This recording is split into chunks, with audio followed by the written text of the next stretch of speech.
എടാ മോനെ, ആ നമുക്കിന്ന് തമിഴ്നാടൻ സ്റ്റൈലിൽ ഒരു സ്പെഷ്യൽ സാമ്പാർ ഉണ്ടാക്കിയാലോ? തമിഴ്നാടൻ സ്റ്റൈലില് സ്പെഷ്യൽ സാമ്പാറോ? ആ അതെങ്ങനെ? അതിന് 3/4 കപ്പ് പരിപ്പിന് കുക്കറിൽ അങ്ങട്ടിട്ട് 3 കപ്പ് വെള്ളം ഒഴിച്ച് നന്നായിട്ട് വേവിച്ച് ഉടച്ചങ്ങട്ട് എടുത്തു.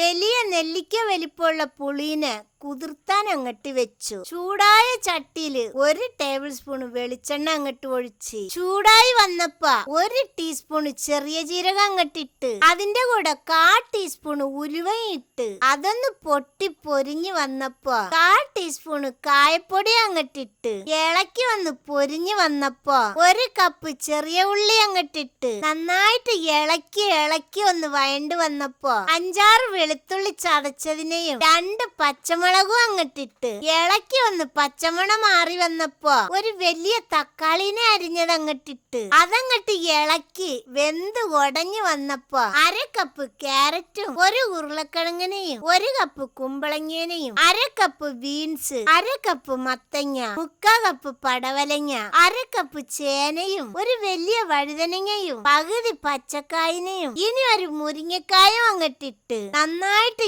ഇളക്കി മിക്സാക്കി 1/2 ടീസ്പൂൺ മഞ്ഞപ്പൊടിയും 1/2 ടീസ്പൂൺ മുളക് പൊടിയും 4 ടീസ്പൂൺ സാമ്പാർ പൊടിയും അങ്ങട്ടിട്ട് നന്നായിട്ട് ഇളക്കി മിക്സാക്കി പച്ചക്കറി അങ്ങട്ട് വെള്ളം ഒഴിച്ച് പാകത്തിനുള്ള ഉപ്പും അങ്ങട്ടിട്ട് ഒന്നും കൂടി നന്നായിട്ട് ഇളക്കി മിക്സാക്കി മൂടി വേവിക്കാൻ അങ്ങട്ട് വെച്ചു. മക്കളെ ഇടയ്ക്കൊന്ന് തുറന്ന് ഇളക്കണം കേട്ടോ. കഷ്ണങ്ങളൊക്കെ വെന്ത് വന്നാല് വേവിച്ച് വെച്ച പരിപ്പിനെയും പിഴിഞ്ഞു വെച്ച പുളിയും അങ്ങട്ട് ഒഴിച്ച് നന്നായിട്ട് ഇളക്കി മിക്സാക്കി പാകത്തിനുള്ള വെള്ളവും ഉപ്പും ഒക്കെ അങ്ങട്ടിട്ട് ഇളക്കി മിക്സാക്കി 3 മിനിറ്റ് നന്നായിട്ട് തിളപ്പിച്ചിട്ട് ഇച്ചിരി മല്ലിയില അങ്ങട്ടിട്ട് ഒന്നും കൂടി ഇളക്കി അങ്ങട്ട് ഇറക്കി വെച്ചു. ചട്ടിയിൽ 2 ടീസ്പൂൺ വെളിച്ചെണ്ണയും 1 ടീസ്പൂൺ നെയ്യും ഒഴിച്ച് ചൂടായി വന്നപ്പോ 1/2 ടീസ്പൂൺ കടുകും ഇച്ചിരി പച്ച ഉഴുന്നും പരിപ്പും അങ്ങട്ടിട്ട് നന്നായിട്ട് ഇളക്കി പൊരിഞ്ഞു വന്നപ്പോ 3-4 ഉണക്കമുളകും ഇച്ചിരി കരിയാപ്പില അങ്ങട്ടിട്ട് നന്നായിട്ടൊന്ന് വറുത്ത്